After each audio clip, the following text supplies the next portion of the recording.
Racism is the most powerful system on the planet, yet it is often perceived as the most taboo subject to discuss. World-renowned activist and best-selling author Tariq Nasheed takes on this challenge head-on in his new book, Foundational Black American Race Baiter. This is the most important book you will need in order to understand the mechanisms of systemic racism and how to counter this system. Get Foundational Black American Race Baiter now at Amazon and BarnesandNoble.com. Also get limited autographed collector's editions of the book at officialfba.com.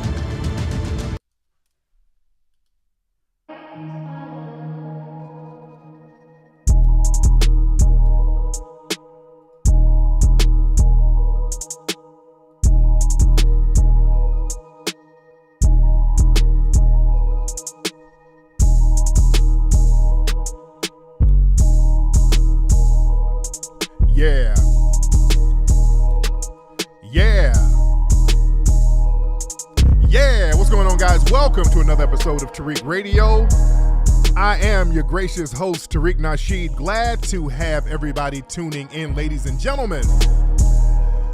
We're going to chop up some good game as we always do. I need you to hit that like button, hit that subscribe button. Today's show is brought to you by OxyWellness.com. To experience the natural benefits of what CBD can do for you and your health and your well-being, check out Oxy Wellness at OxyWellness.com. That's OxyWellness.com. You can also get involved in the distribution side of the game by going through their wholesaling program. So again, go to OxyWellness.com or follow them on Instagram at OxyWellness, ladies and gentlemen. So we're going to have a deep discussion on tonight's broadcast. Family, I need you to share this broadcast because we're going to go deep tonight. I might take some calls, I may not, but I'm gonna chop it up with the family. We're gonna talk some real talk tonight. Let me take a real quick commercial break while everybody's getting on in the room. As I take that commercial break, you hit that like button, hit that subscribe button, and we will be right back, right here on Tariq Radio. Listen up, squares. You need to get the legendary book on game, The Art of Mackin', by author Tariq King Flex Nasheed. Available on Amazon right now. Can you dig it? This book has been a bestseller for 20 years, Jack. And the New York Times called it a classic. That means it's out of sight. So this book ain't for no lames who ain't trying to learn the game. Jive turkeys. So if you're ready to stop slacking in your mackin', get the Art of Mackin' book on Amazon and Barnes & Noble right now, sucker. Rated PG. That stands for plenty of game, jive chumps. Are you looking to start your own business? Millions of brothers have turned to eBay to escape the rat race. Become your own boss and get the Power Seller Research ebook. It's a comprehensive, step-by-step guide that explains how to start an eBay business. The website is powersellerresearch.com. Again, that's powersellerresearch.com. It's tax time again, so let the experts at Clark Pro Taxes make filing your taxes easy for you. They can prepare your taxes in person or virtually in all 50 states. Just snap a picture of your documents and leave the rest to them. Let Clark Pro Taxes prepare your personal or your business taxes. So get in touch with them right now at www.clarkprotaxes.com. Their calendars are open right now and they're pre-booking for the new tax season. That's clarkprotaxes.com, and follow them on Facebook at Clark Pro Taxes. What's going on, family? Are you a diabetic and you reside in Atlanta? Do you have unexpired test strips?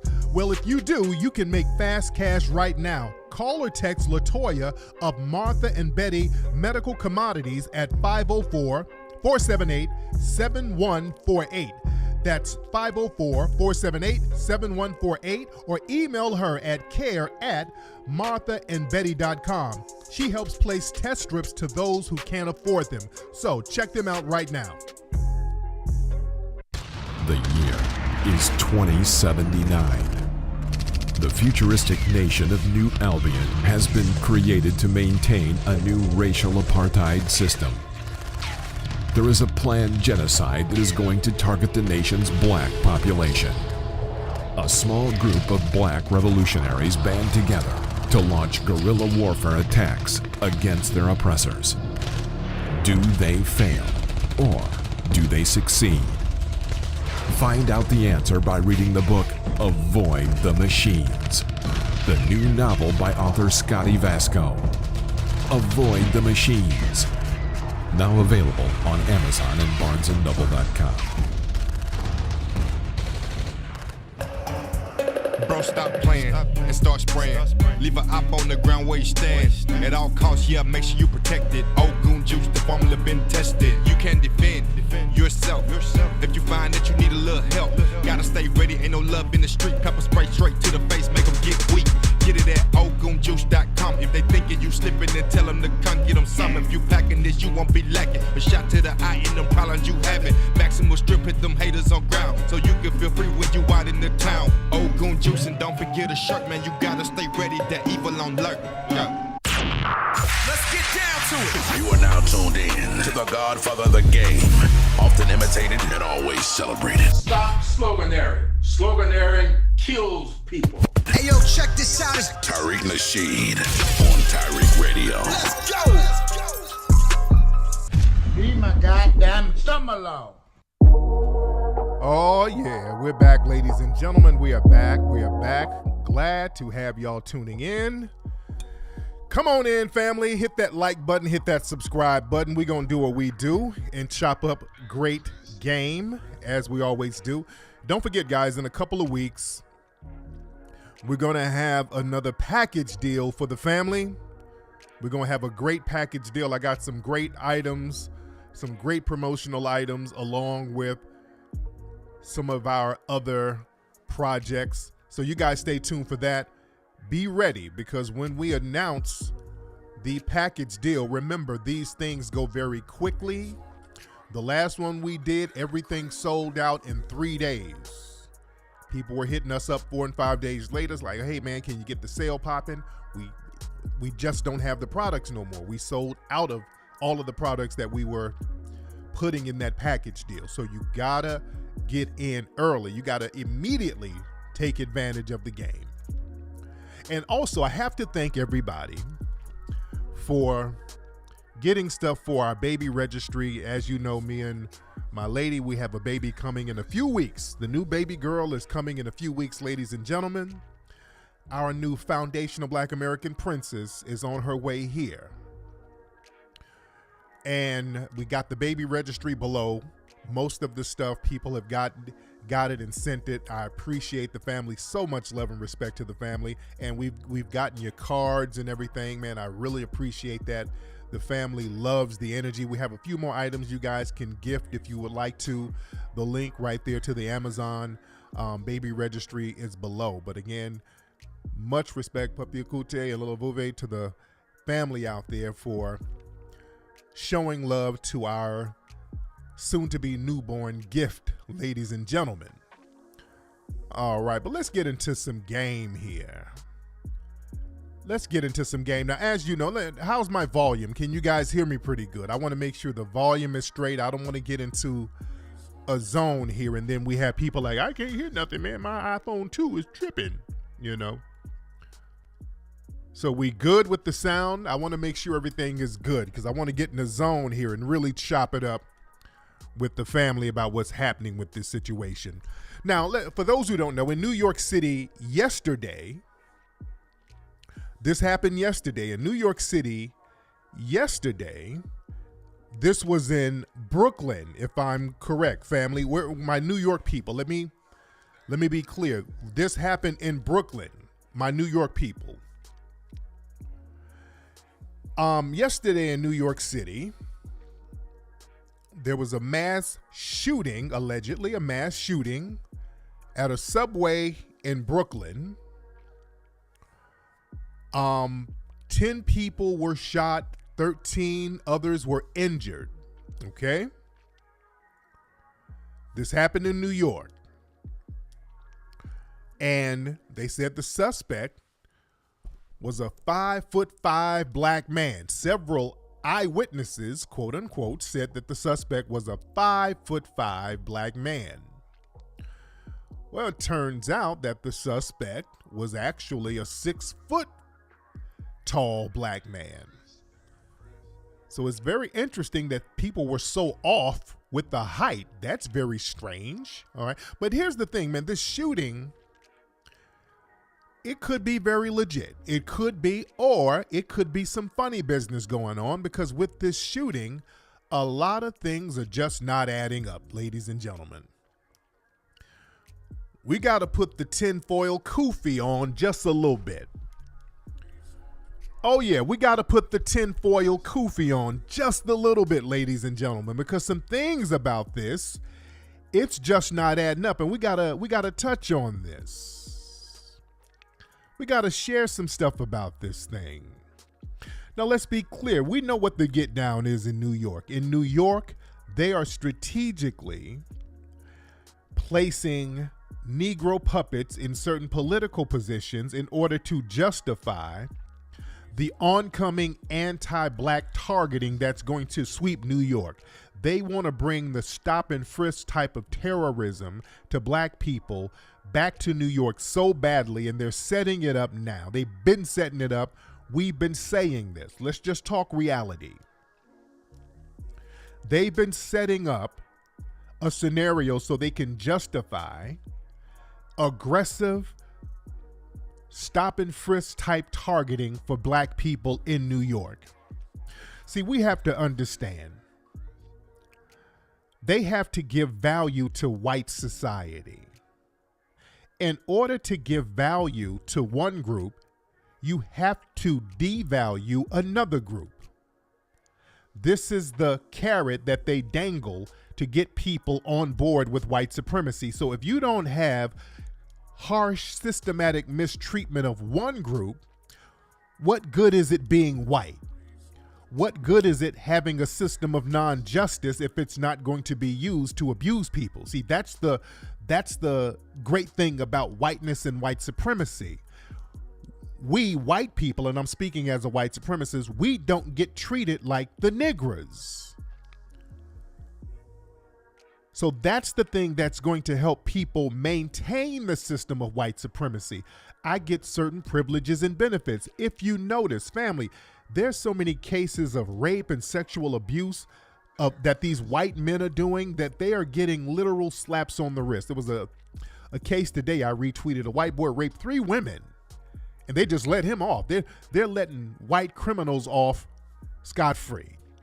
The white people who ran up in the Capitol building, these people aren't even getting cited anymore. They're just letting these folks out. They're not even giving excuses as to why they're letting them out. This is the selling point of white supremacy: immunity from law, benefits and privileges that black folks cannot get. And you have to overly police and overly harm black people. There's a video that was just released. I'm not going to even show the video of a black immigrant, Congolese immigrant, out there in Grand Rapids, Michigan. The race soldier jumped on top of him. He started running because the brother knew he was going to get offed. The race soldier jumped on his back and shot this man in the back of the head. Execution style. They've done nothing to the race soldier. And these non-FBA immigrants, where y'all at? Y'all need to make some noise. Y'all sit up here trying to laugh at us, calling us bullet bags and all of this stuff. Y'all thought it was funny, pointing the finger at us, thinking, okay, I'm not like these niggas. I'm different. Once they hear my accent, they'll know I'm different from those niggas. You ain't different in that respect. Now, lineage-wise, yeah, but understand, we're still under the system of white supremacy. You see? But that type of thing, they have to do these blatant execution style murders in order to show the lack of value that black people have, in order to juxtapose that to the white value that white supremacists have. So we're going to New York. In New York, there was a big movement of defunding the police. The police lost a lot of money during the uprising a couple of years ago. A lot of people lost faith in the police and the NYPD. They've been doing these little janky operations that we've proven to be hoaxes. With a lot of these Asian hate crimes, we have proven that they are using some of the same quote unquote actors in several scenarios. That whole thing with Andrew Yang, when he was stopping this one guy from committing an anti-Asian hate crime, the same guy that was in the video or pictures with Andrew Yang, we saw he was in another scenario where he did an alleged anti-Asian hate crime. So these are operations. These are operations. Then that guy happened to be a Haitian dude, by the way. Oh, I see we got some anti-black racists in the room. Hey, hello, how are you? Pull up a coat. Pull up a chair, rather, and take your coat off. So, family, we have to understand in New York, you know, they got to get white people back on team white supremacy heavy out there. In order to do that, you have to justify harming black people en masse. And if you need to harm and target black people en masse, you need to create boogeyman scenarios. The black man and black people have to always be the boogeyman. And family, they're already starting it to a certain degree. I just saw a video in New York today, actually, where some black men out there in East Harlem just out there working out. And the race soldiers came out there trying to take away their workout equipment. Now, we filmed, I think, part of Hidden Colors 5 out there. One of my brothers was out there. He does, he teaches 52 blocks. He teaches a certain martial arts called 52 blocks out there in East Harlem at Marcus Garvey Park. So the race soldiers go out there harassing the black people. Let me show a video of that. See, this is where they want to go with this whole thing right here. And I'm not going to play too much of the audio. There's a lot of profanity in here. Hold on, let me play a little bit of it. I'll play a little bit of it. Hold on one second, but not too much. Hold on. The cops are taking away all our workout equipment from Marcus Garvey Park in East Harlem. This is a safe haven for kids too. Okay, so yeah, as you see in the video, explain that the race soldiers are out there taking people's equipment away. Look at all those cops out there.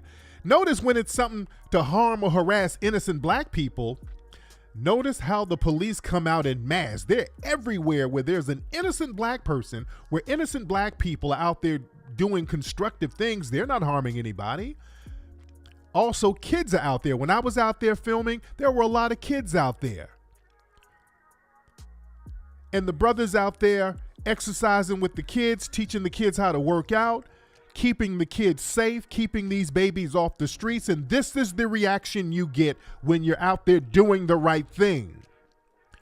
I've been out there to East Harlem, man, to that park. These brothers are out here helping kids. They're doing constructive things. These brothers are not doing anything to harm anybody. And look at the response that they get. See, this type of thing is something designed to satisfy the white supremacist mindset in the dominant society to see black people getting harassed indiscriminately. That satisfies the minds of white supremacists to keep them at ease, to keep them dumping money to the police. So I'm just setting up the scenario here of what they're trying to do in New York, starting in New York. They want to do this nationwide, but really starting in New York. They want to get back to that basic slave patrol thing where they just run up on any black person, throw the Constitution out the window, because remember, stop and frisk, that was found unconstitutional. So they have to create these black boogeymen. And if you notice, all of those anti-Asian hate crimes, almost every single person was two things. Number one, mentally ill. Number two, immigrants. Every single one of them were immigrants. And as we know, out there in New York, there's a lot of mentally ill immigrants out there. And from what I learned in New York, what they do, a lot of times law enforcement would go to homeless shelters and other places and pay mentally ill people to stand in police lineups. And if they can pay people to stand in a lineup and people will go down and stand in a police lineup, what else could they pay people to do, ladies and gentlemen? What else could they pay mentally ill people to do?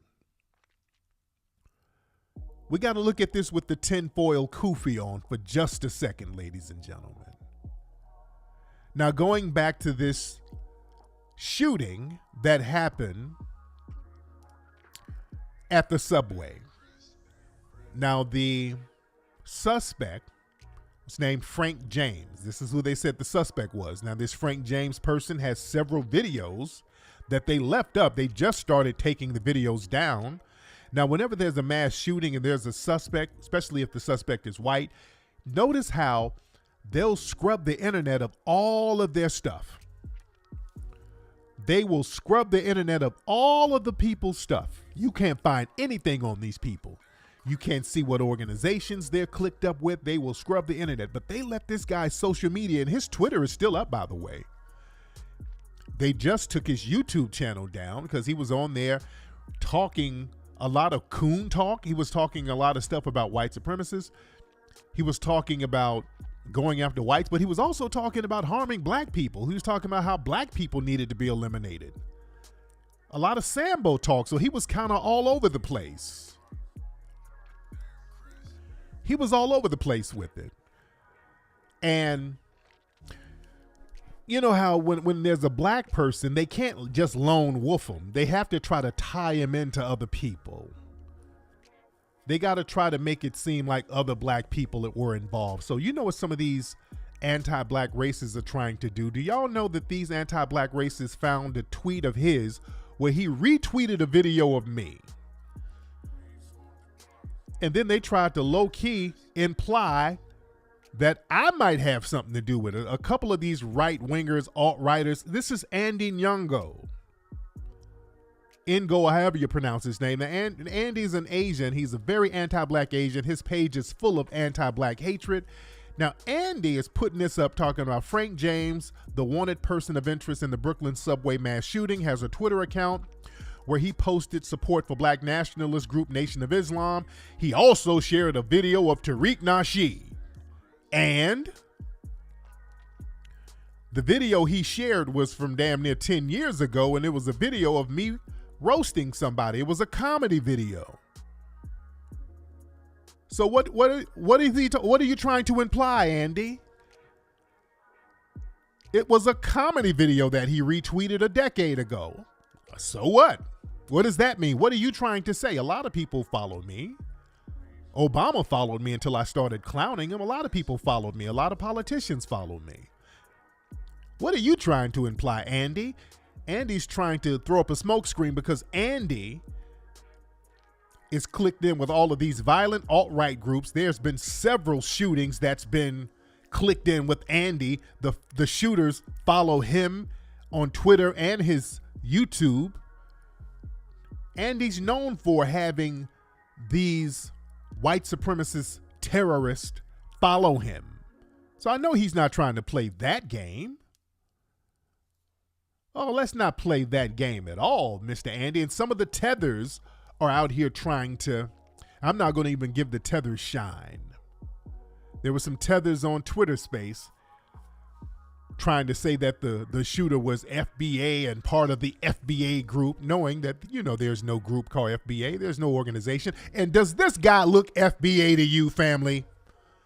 This guy doesn't look FBA in any sense of the word. This dude looks like he comes from an immigrant background, ladies and gentlemen. This guy looks like he comes from an immigrant background.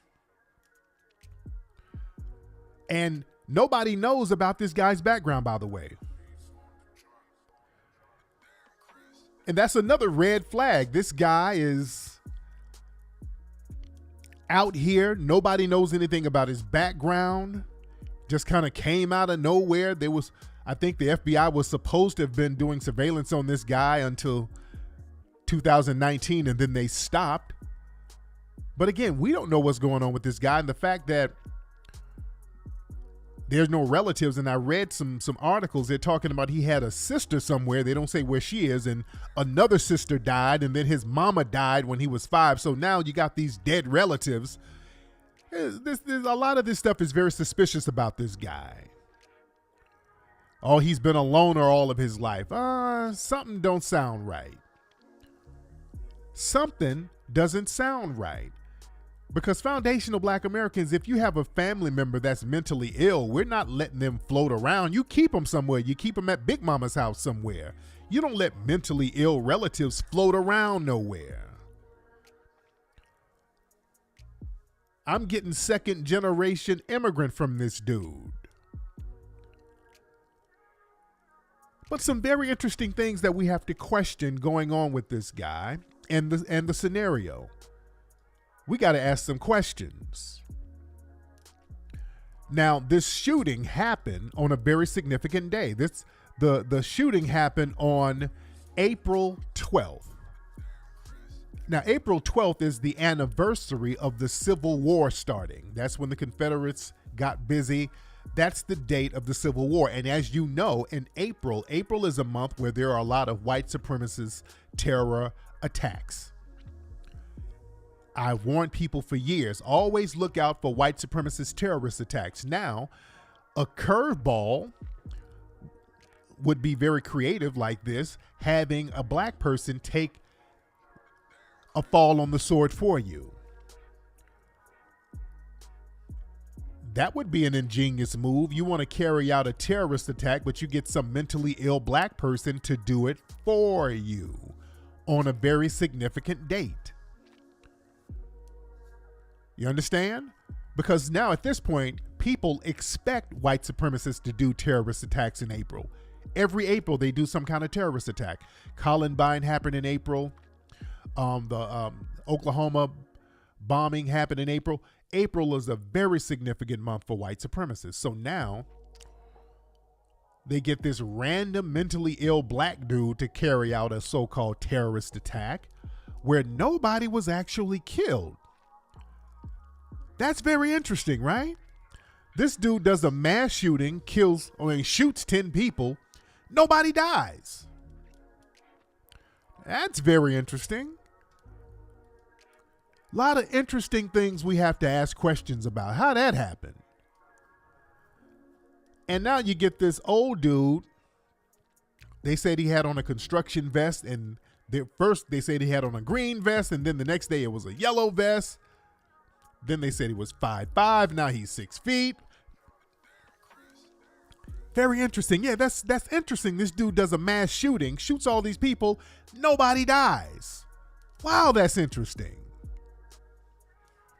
That is very interesting. You go out here and shoot 10 people and none of them die. Interesting. On April 12th, the anniversary of the Confederate. Now this guy, listen, he did this shooting at the subway in New York. Now family, where are my New York people? Now this guy just casually goes in here, shoots 10 people, and casually walks off, and he's not apprehended, and they have to do a manhunt for this guy. It takes them a whole day to find some mentally ill, overweight, damn near senior citizen. He's not no criminal mastermind. Does this look like the face of some kind of criminal mastermind who would get away and evade police for 24 hours? This is not the face of a criminal mastermind, ladies and gentlemen. Come on. Come on. Yeah, he's all fat and overweight, limping around. And family, listen, in New York City, if you jump a turnstile in New York, the cops are mobbing on you.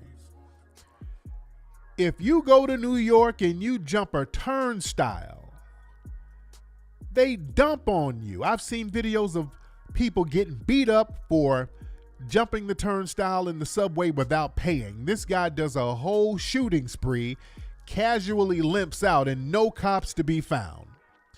And remember a couple of weeks ago in New York, they had a gazillion cops running around downtown New York because some cops got shot and they had a whole strange neo-Nazi looking police parade out there. The streets were just flooded with police. But none of them were in the damn subway? Really? This guy just casually walks away. Okay. Come on now, I'm putting the tinfoil kufi on. It could happen, but then again, it might be some funny business going on. Not saying it did or not saying it didn't happen. Funny business is going on here, ladies and gentlemen. Another thing that's very convenient. The surveillance cameras, they said, in the subway were magically not working. Look at this stuff. Broken surveillance cameras hampered the hunt for Brooklyn subway shooter. So now they're trying to blame the fact that this guy just casually walked off. Well, it was the cameras were broken. The surveillance cameras were broken. Stop it.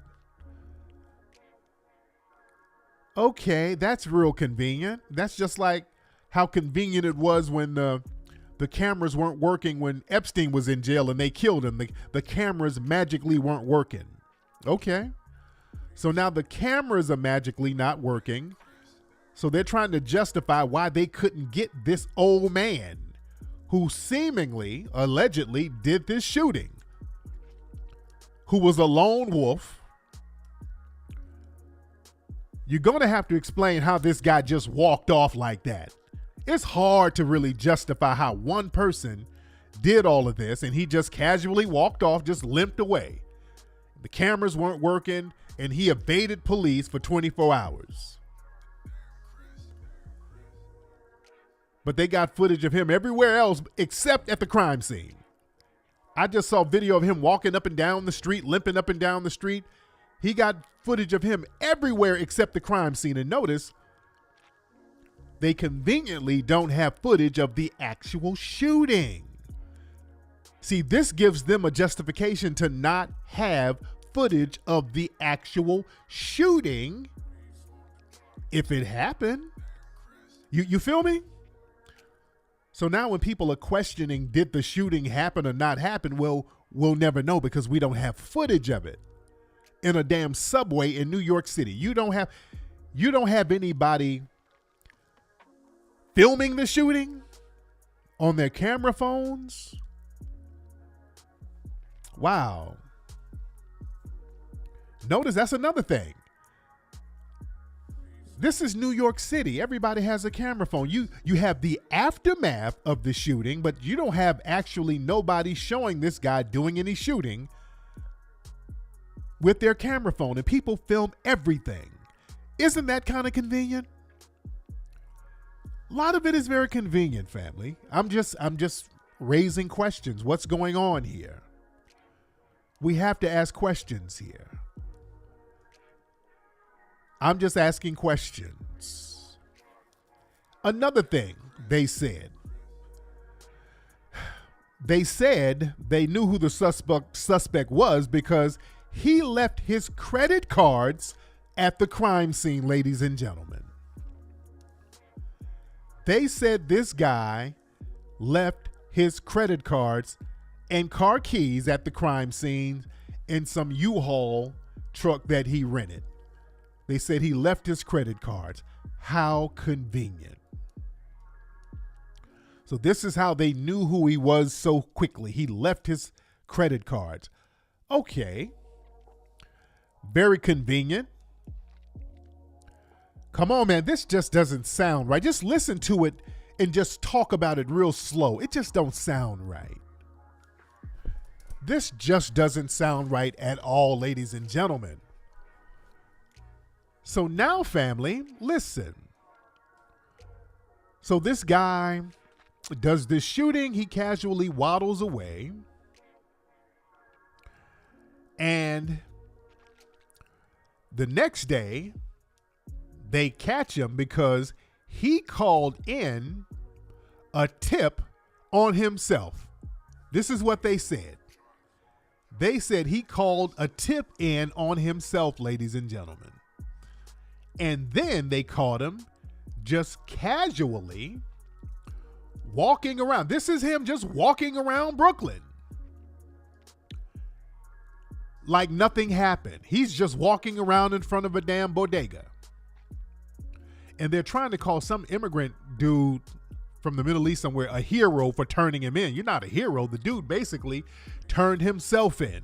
So this guy just walked around casually like nothing happened. Looked like he don't even know what he did or what's going on. So this guy's just casually walking around in broad daylight after he just allegedly shot a bunch of people who didn't die. They didn't have him on camera shooting these people. And he gets arrested, and that's that. Nobody kills him. It wasn't a rough arrest. So they turn him in. I mean, he turns himself in or whatever. And they take him into custody and they charge him. And now they're going to use this and they're going to politicize this left and right. They're going to start coming up with so many justifications to target the black people there. Again, you see they're already trying to latch this guy onto folks. They're trying to put my name in the mix and other people. It doesn't add up. But let's go even deeper. Let me show you some stuff that the mainstream media is not telling you. Now, this is supposed to be some homeless guy, but he's traveling all over the country. He was in Milwaukee at one point. Then he was in Pennsylvania. Then he went to New York. So this is a homeless guy going all over the place. What's his source of income? Where's his family? Are they in the Caribbean somewhere? Where's this guy's family? Who is this guy? Also, why is this guy showing up in random cities? For example, I want y'all to see something here. Now, this guy was in a city called Moon Township. He was in a city called Moon Township. Now, Moon Township, right here, video shows Brooklyn subway shooting suspect Frank James drove through Moon Township. And he did a video recording where he was in Moon Township. This is in Pennsylvania. Now, let me play some of the news footage of them talking about this in the local news down there in Moon Township. Hold on. The city of New York. Hold on. Right now, police are combing through the suspect's social media posts as they look for a motive. And those posts have ties to this area. We've learned that he was in the Moon Township and Coriopolis area while on his way to New York. Tonight, Chris Hoffman is live in Moon Township with a disturbing message he recorded while he was here. Chris. Good evening, Kim and Ken. Now, talking with Moon Township Police, they couldn't put an exact location on where he was, but do believe he was in the University Boulevard area. Now, the video he put on YouTube was about 25 minutes in length. It has since been taken down as he had some solutions to societal problems. He said the solutions were death and destruction. The beginning of Frank James's almost 25-minute-long video starts with the Moon Township sign. His description of being near hotels, businesses, and his sheets seems to indicate he was on University Boulevard. That's crazy, because I don't know, it could have... Okay, all right. Okay, so I wanted to show y'all that. So,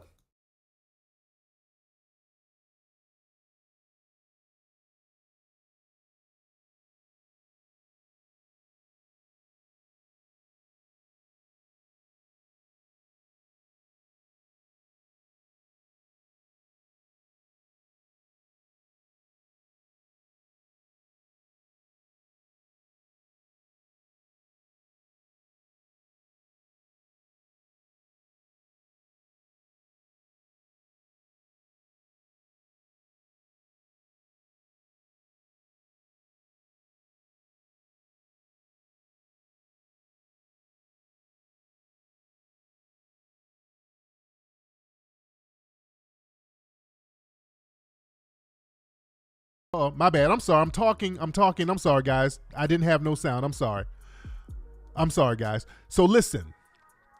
I'm good. I'm here, guys. No sound. I'm here. Okay, so this guy is in Moon Township. He was in Moon Township right before he committed these shootings. Okay? No, I'm here. I'm here, guys. I'm here. I had my audio muted. It's my bad. Okay, I'm here. I'm here, guys. So listen. Listen. Now, Moon Township, let's get back to it. This guy was in Moon Township. He was in Moon Township, Pennsylvania. This is an extremely random place to be.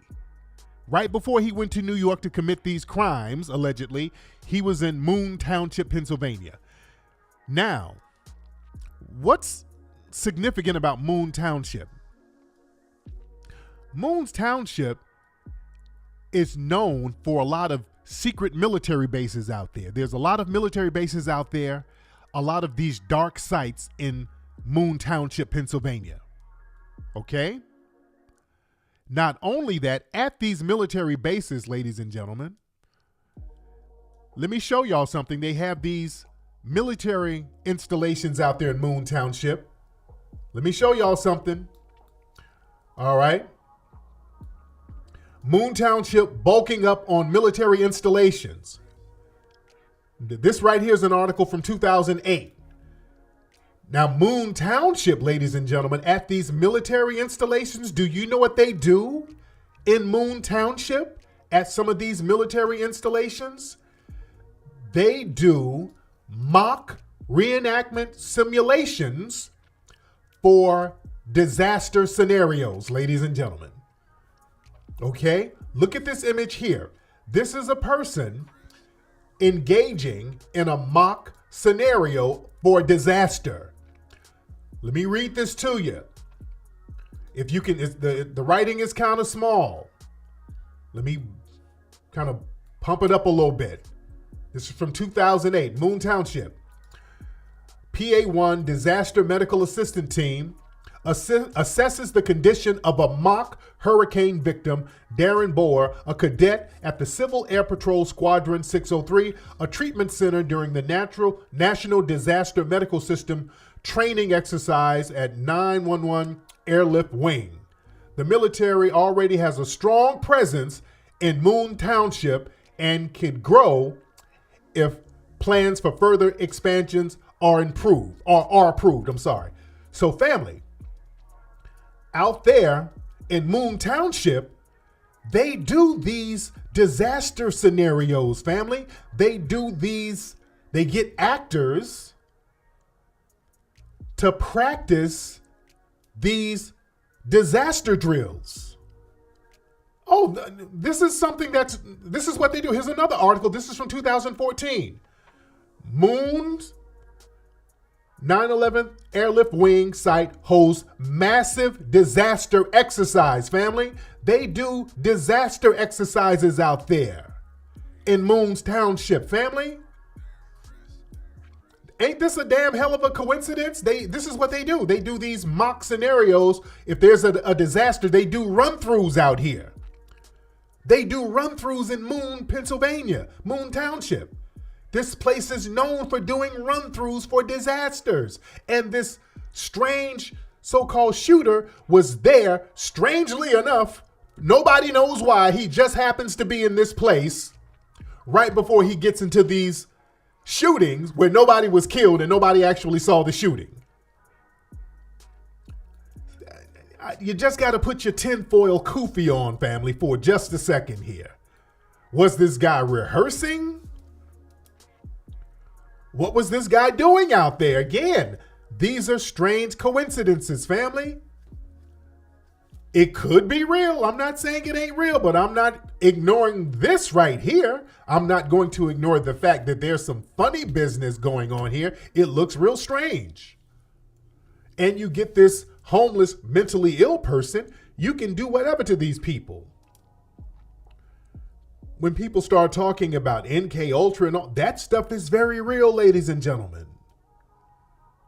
A lot of that stuff is very real. That's not just a conspiracy theory. This is some real stuff here. But yeah, I'm not going to ignore the fact that he just happened to be in this town that's known for doing mock disaster drills and false flag scenarios and how to carry them out and how to move during disaster situations. A place is known for that. And this guy just happened to be in that town. That's a random town to go through, family. That's a very random place to be, to just go there. But again, family, it's okay. We have to ask questions.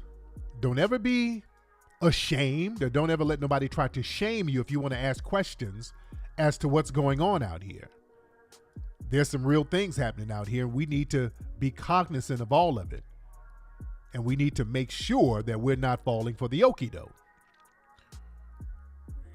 We need to make sure we ain't falling for the whammy-bammy out here. But again, this guy, I'm getting some second-gen immigrant vibes from this guy. This guy's giving immigrant energy, ladies and gentlemen. Because some of the videos, he was talking real greasy about black people. It was extra coonish and extra crazy. So I don't know what's going on with this guy. But we got to ask questions. And speaking of immigrants, I saw an article with Viola Davis. She was talking about colorism. She said she recalled that hearing that black actors thought she wasn't pretty enough for the show How to Get Away with Murder. She said something very interesting. When she was growing up, let me show y'all this article. Speaking of immigrants, let me show y'all this. And I'm not trying to beat up on immigrants, by the way. I know some of the non-FBA family is like, oh, damn. But no, I got to talk about this.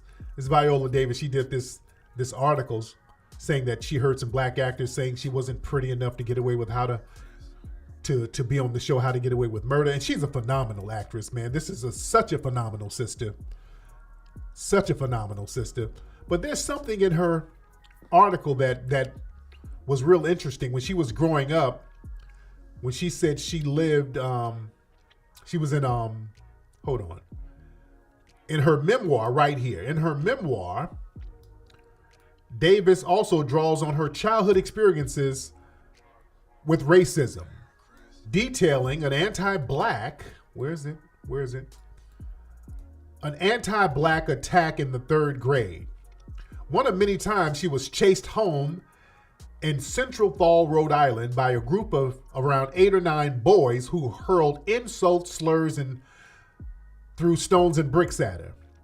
On this day, a group physically caught her, and while some of the boys pinned her arms back, the leader of the group, from Cape Verdean and black like her, though he identified as Portuguese to differentiate himself from African Americans, according to the Times, called her both ugly and a black effing N-word. When young Davis responded, "You're black too," he punched her. Wow. Boy, that's that people of color coalition. And this is who we're supposed to share our reparations with, huh? We're supposed to share our reparations with these cats, huh? Man, have y'all seen some of there's a Nigerian message board, Nairaland or something like that. Boy, all they do is sit up and call us Akatas all day. If you go to some of those Nigerian message boards, they sit up just, we are Akatas all day, every day. And for some reason, I don't know what it is, they got a real bug in their ass about foundational Black American women. They really show extra vitriol to foundational Black American women. It is something about the coon class of the Nigerians. I don't know what it is about FBA women, but if you look at those message boards, they got a real bug in their ass about FBA women. Oh, Akata girl this, oh, that Akata girl. I don't want no Akata girl. Akata beach ass. Oh my God. They don't like us either, foundational Black American men, but they really have a bug in their ass about foundational Black American women. You're all types of Akata whores and baby mamas and all of that stuff when they got the highest rate of paternity fraud known to man over there. It's a lot of jealousy. Oh, it's a lot of jealousy. Really, a lot of that is seeped in jealousy. It's real heavy. A lot of that is seeped in jealousy.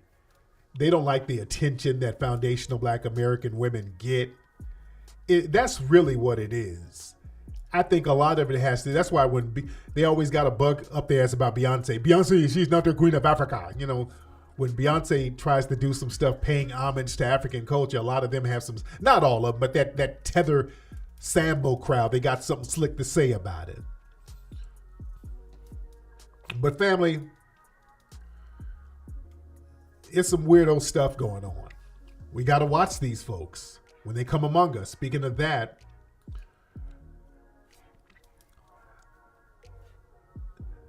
and we got to look out for the white supremacists as well. We always got to keep eyes on the white supremacists. This was on Tucker Carlson's show, Tucker Carlson Today. He had this suspected white supremacist Penn law professor, Amy Wax, and they've been complaining about her at the university at Penn State. They've been complaining about her and her racism. I want y'all to hear what she said about black Americans. I got to let y'all hear this. Listen to this. These people are so damn delusional, it's ridiculous. Listen to this. Hold on, listen to this. Hold on. Let me get it right. Seems like people coming in and wrecking everything that was valuable in an institution that they never built themselves. It's very reckless and destructive. It's very vindictive. It's very angry. Yeah. Where does that anger come from, do you think? I think there is just a tremendous amount of resentment and shame of non-Western peoples against Western peoples for Western peoples' outsized achievements and contributions. I mean, it's really unbearable. I was actually, leaving aside American blacks, who I think do feel that resentment and shame and envy. I mean, it's this unholy brew of... It just seems like people coming in Okay. valuable in an institution that they never Okay, hold on. It's very reckless and Okay, destructive. hold on, wait, let me get my sound It's together. very vindictive. So, excuse me. So they said that we have envy and shame because of white, and white, Western means white, okay? Whenever you hear them say Western, that's white. That's them thinking that they're trying to codify their white supremacist views. Okay, that means white. Western, black Americans, she said black Americans have shame and envy and contempt. And envy, that's the killing part, of all of their outside contributions and achievements. Okay, what are white contributions? I want to know what these contributions are. We have a lot of suspected white supremacists in the chat room right now. Can you please talk about what your contributions are as white supremacists? As Western white supremacists, what the hell are your contributions that we're jealous of? That we're supposed to be envious of your contributions? I would love to hear what these contributions are. What have you done that we're jealous of? We're not jealous of injustice. The only thing you've contributed, white supremacists, is non-justice. Thievery and non-justice. Everything about white supremacist Western culture is all negative. It's all about stealing. What in the world are we supposed to be jealous of? I gotta hear this, and nobody can give an answer. They get out here and just say anything, man. The computer, man, it was black people. We look at the people coming up with the computer chips and all of this stuff and all the basics. It was black people doing that. If we're going to talk about computers, and let's talk about, hell, just electricity. We have to look at people like Lewis Latimer. Lewis Latimer was one of the first people to write a book on electricity and harnessing electricity for lighting. The first person to write a book on that was Lewis Latimer, a black man. And truth be told, I believe that Lewis Latimer actually invented the modern light bulb. They just don't give him credit. They give him halfway credit.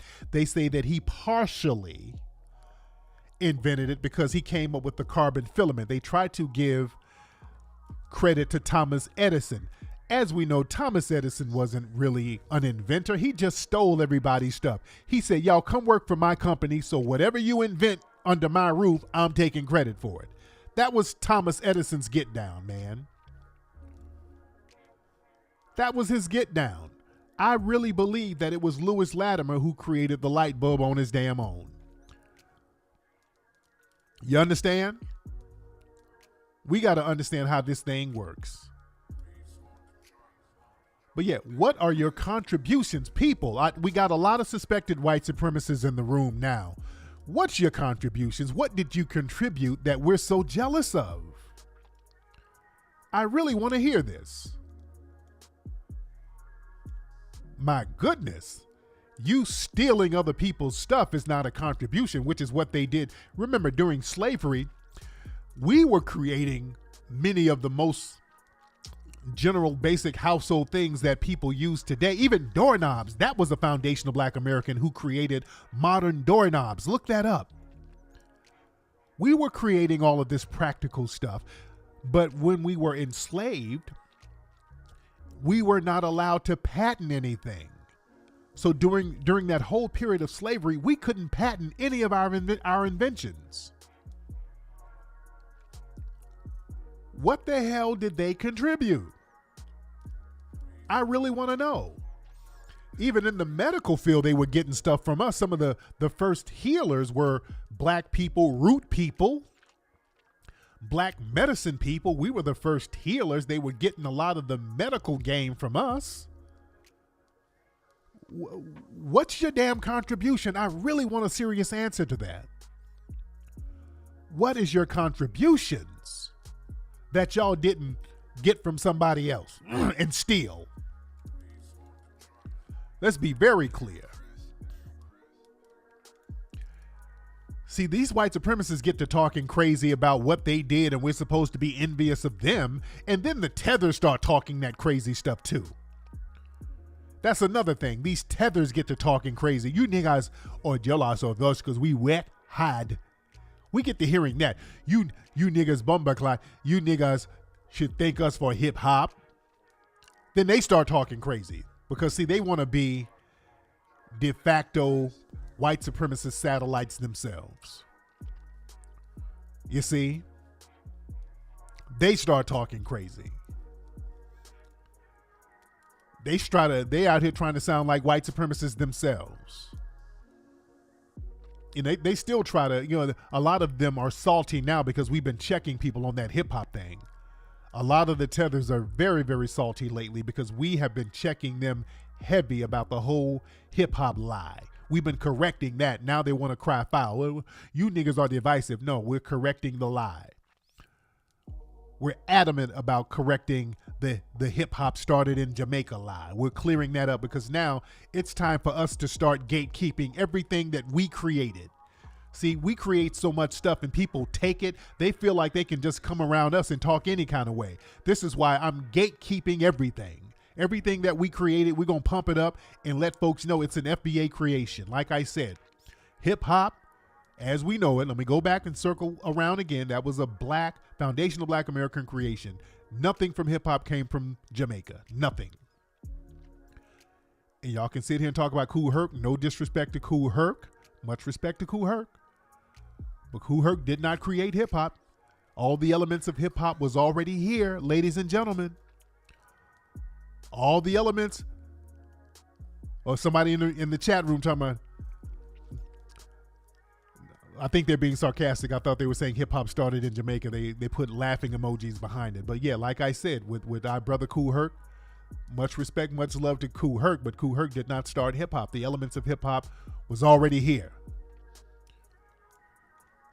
Stuff, and nobody really questions it, and because nobody questions it, it just goes on and on and on.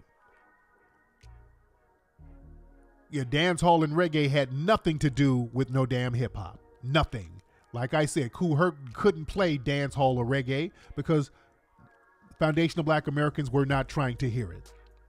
And then they try to put the date of hip hop in 1973 when Kool Herc had a party on 1526 Sedgwick Avenue, but we have to question that. You see, that's people trying to kind of go back in history and recreate history. Let's look at that party that Kool Herc had in 1973. What did Kool Herc do at that party? The breaks did not come from no damn Jamaica. Somebody said the breaks came from Jamaica. That's a damn lie. The break beats did not come from Jamaica. And what did Kool Herc do at that party in 1973? All that commemorates is just the first party that Herc had. That was the first party that Kool Herc had, but there were other people having parties. Disco King Mario, all these people, they were having parties. What did Kool Herc do at that party in 73 that was hip hop? I don't think he was playing break beats at that party. What did Herc do at that party? Herc wasn't a mixer. Herc didn't mix, he didn't rap, he didn't scratch. Scratching wasn't a thing at the time, so and even when it was a thing, Herc wasn't known for scratching. He wasn't a producer. Come on, no. Somebody say reel it back. No, I'm gonna reel it all the way out there. Let's keep it a buck. What did Herc do at that party in 1973? No. Let's keep it real. What all Herc did was play James Brown records. He played funk records, and that was what Herc brought to the table. What Herc did was play obscure, and this is what made Herc's parties unique. Let's keep it a buck. What made Herc's parties unique was that he would play obscure funk records that were not being played on the radio. And in these obscure funk records, he saw that people were getting down on the break part, so he would just play the breaks over and over again. And that's what Herc brought to the table. Excuse me. Herc wasn't a mixer, wasn't a scratcher, wasn't a blender. Herc didn't even use headphones when he first started. So he wasn't even blending anything. He was playing obscure funk records. What made Herc's parties pop off is that Herc got these records, and also he went around parties and saw other DJs playing obscure funk records, and Herc would ask around, what's those records? So Herc would get those records, and he would accumulate all of these funk records that were kind of obscure, and then what Herc would do was soak the labels off the damn records so nobody knew what they were. And if you wanted to hear the records again, you would have to come to his next party. That's what made Herc's thing pop off. Herc would soak the labels, wouldn't let nobody know what the records were. The records were hot. He dug in the crates, found these funky, obscure records, played them at his jams, and he was known to play these certain records that didn't nobody ever hear of. That was his claim to fame right here. All right? That was his thing. You had other people playing funk records like Mario. Mario, who was DJing before Herc, he was playing funk records too. Why are we not giving Mario the same type of credit? You understand? We got to look at it from a historic standpoint and get all the history right. Somebody said Pressure Hamilton. That sounds like a Jamaican influence. No, it's not a Jamaican influence. If you're playing funk records and you're just not telling people what the funk records are, how are you playing funk records from Foundational Black Americans and that's Jamaican? The hell are you talking about? No, that ain't Jamaican, because other people were playing those same records, but Herc just focused on all of those obscure records that weren't being played on the radio. You understand? Let's be very clear. So you said you were there in 73 and Herc did wear headphones. Herc himself said he didn't wear headphones, okay? Herc said he didn't wear headphones. So let's look at history here. Yeah, all he was doing, he was accumulating a bunch of these obscure funk records nobody ever heard. He soaked the labels off so nobody would know what they were, and he would play them exclusively at his parties. And people would go to hear these funk records, and they would dance and get down to these funk records. All right? So they ain't got nothing to do with no damn Jamaica. Let's stop that Jamaican lie. Stop it. When there were people over here already rapping. If that were the case, what's the Jamaican Rakim over there? Who's over there flowing like the Rakim and the Nas is over here? All right. But like I said, listen, Foundation of Black Americans, we're circling our wagons against the white supremacists, against the tethers, and we're calling a lot of stuff out, and we're letting a lot of other groups hold their own nuts. A lot of janky stuff that we see going on, we're letting folks know, hey, that ain't us right here. There's another video I saw. I posted this on my social media. This is some other non-FBA nonsense going on. See, we got to call all of it up right here. This stuff right here.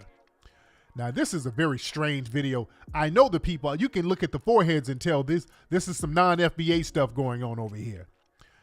Look at the, hold on. Okay, let me turn the music down so I don't get a copyright strike. Now, this person right here, family, this person right here is on a leash. There's a big husky white woman.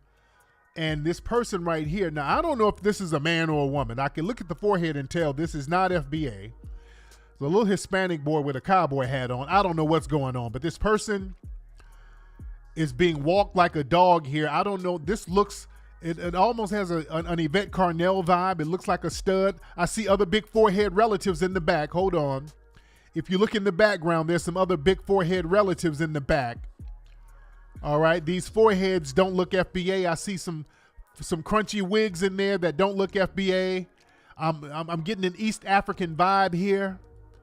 I don't know what's going on, but this person is being led on a dog leash. Yeah, this is not something that we do. I don't know what's going on here. This is, even the bride looks kind of masculine. I don't know what's going on. Ladies and gentlemen, this is not FBA behavior right here. This looks like a trans man, like a woman who turned into a man. I don't know what's going on here. All right. Real funny style stuff here. And I don't know, this person is marrying this person for a green card. I see a crunchy wigs in the back. The little Mexican boy, he's confused. He's like, please get up. I don't need the green card that badly. Oh my goodness, ladies and gentlemen. Yeah, we're calling all non-FBA behavior out. All non-FBA behavior, we're calling it out, ladies and gentlemen. We don't want no parts of it. Here's another video. Let me show y'all this. They said this is coming out of South Africa. The question is it fake or real? Some people in South Africa, they said it's South Africa. I don't know. But they said a mermaid washed up on shore in South Africa, ladies and gentlemen. This is the video that's circulating around. They said a mermaid washed up on shore. Hold on one second, ladies and gentlemen. Hold on. Okay, this is supposed to be a mermaid. All right. I got some questions here. All right. This is half person, half mermaid. And they said, is it real or fake? They said this is in Cape Town. All right. Now listen. I just want to know why the mermaid has on a synthetic wig. Why does the mermaid have on a divestment wig? All right. The mermaid has synthetic bundles. All right. I'm very confused about this mermaid. All right. I didn't know they had a Sally's Beauty Supply in the middle of the ocean. The mermaid went to the under the sea bumper curl. Why? The mermaid was last seen in Cynthia G's fish tank in the projects. How the mermaid had an auburn sew-in that wasn't blending right. Come on. Good Lord. The mermaid's lace front would have washed off. I'm sorry. I didn't know that they had a lace front under the sea. I'm sorry. Okay. Poor mermaid. Okay.